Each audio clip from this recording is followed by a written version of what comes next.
relationship between sa pagdugma sa iya at sa iya pulo. Pagtuman sa iya pulo. Na ang nagdugma sa iya atong nagatuman sa iya pulo. At ang wala nagdugma sa ako, wala man nagatuman sa akong pulo. You know?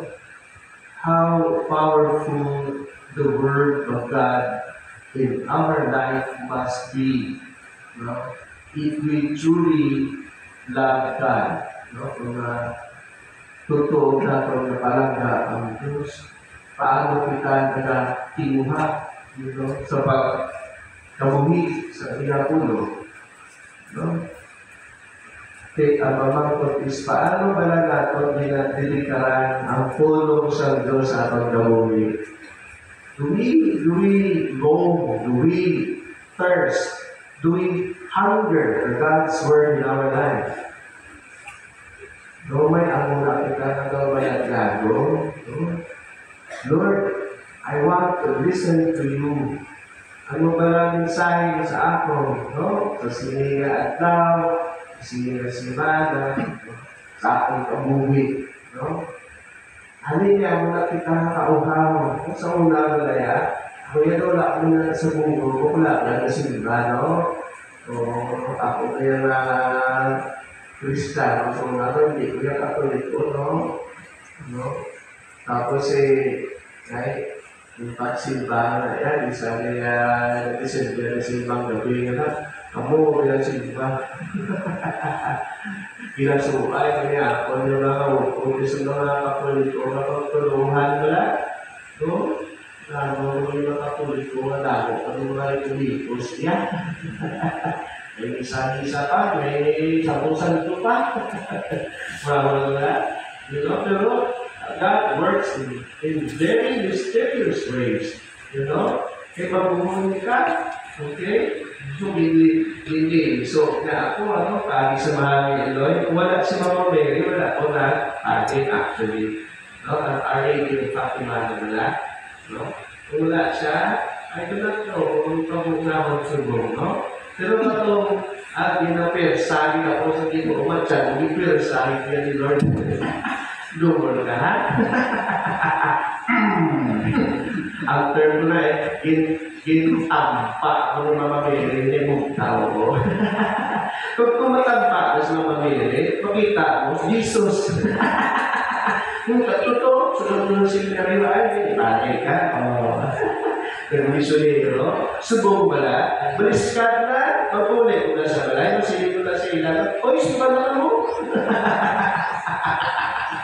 Hindi ba lang mga simbang gabi, ako lang baliskad na, kalibutan, ay subong, gapang balay-balay na ako, hindi mo simba na ako. Very funny night, no? Tapos, na-realize yung gano'n.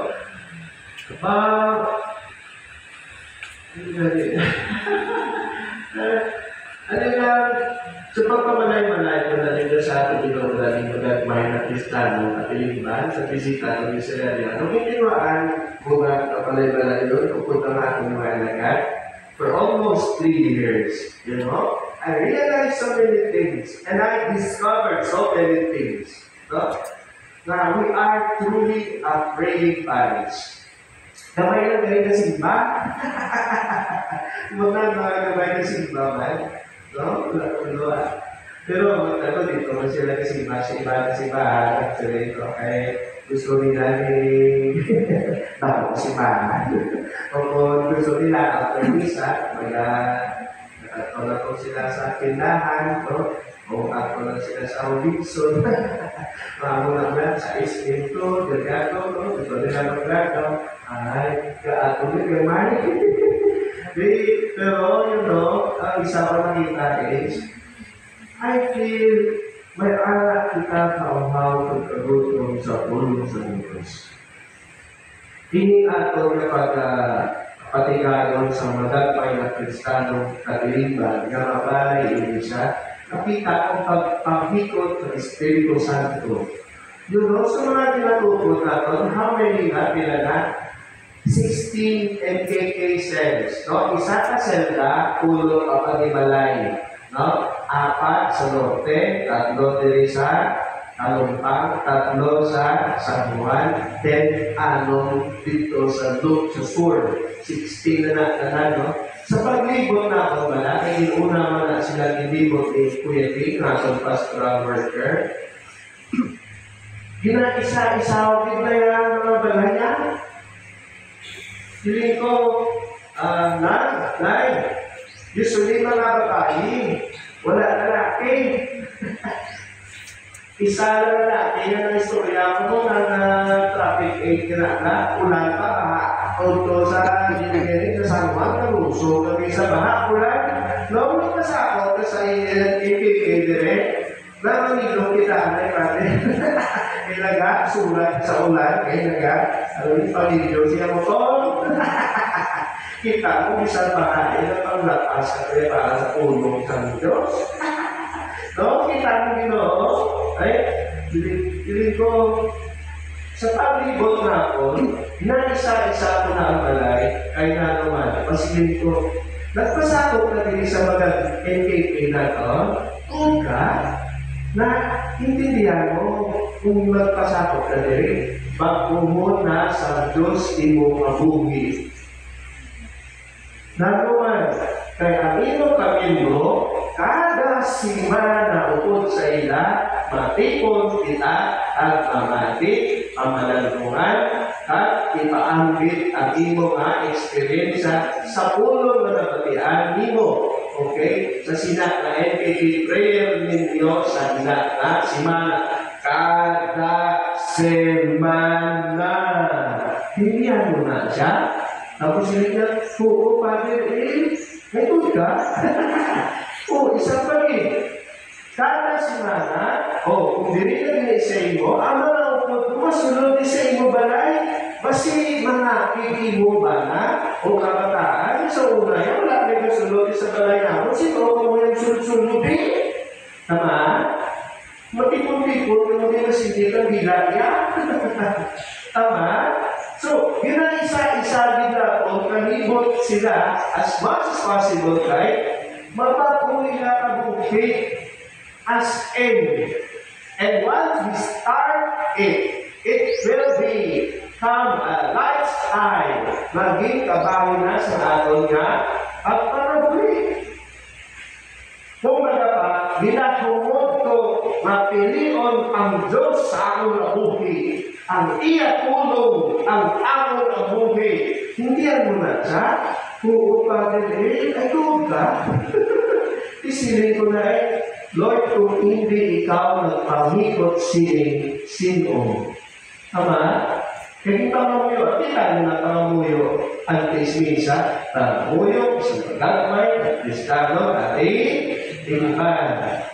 Didik karana ko ang pulong sa mundo, tagtiwaon nga, tumanong ni, kay na ekspresyon, pamaagi na kita buod katalanga sa Diyos.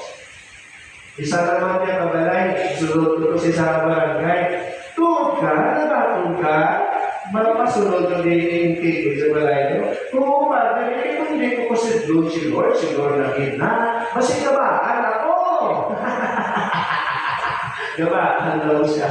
Kung hindi niya mapasundog, Ginoo, niya na, panimalay. Kung hindi niya ang nasundan, I think malakapanggaba ko ng Diyos. Tama? Kay Diyos ko sa Diyos, hilway na kung siyang pilion sa itong katungin. Actually, never mamili ang Diyos. Kagusahan. Katamuna ang pinakamasakit at yago na experience sa Diyos na never na kita mapili ay ang pagpalangga wala ginapili. Palanggaan mo, no! It has to be founded on freedom.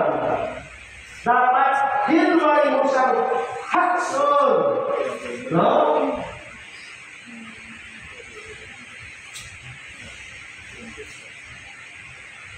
Makapoy mo yung pabalay siya. Pero nakita ko mga alaga, they are my inspiration to move forward sa pagbalay sa magagmay ng Kristano at Pilipan. Naman ay sila delikado. Palakpakan na ito mga alaga. We are so blessed to have alagad dignitaries who are committed and dedicated. Maybe I can no longer find another parish like this. No, wala mo kuya na nag-real tayo, nag-takot-lugan, Amo lang niya, kung experience siya yan, no? Kakahog. May isa naman kamalay, last na lang, no?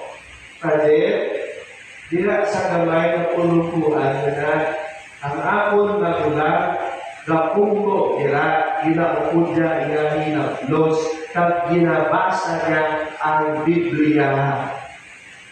Wow! Ahong!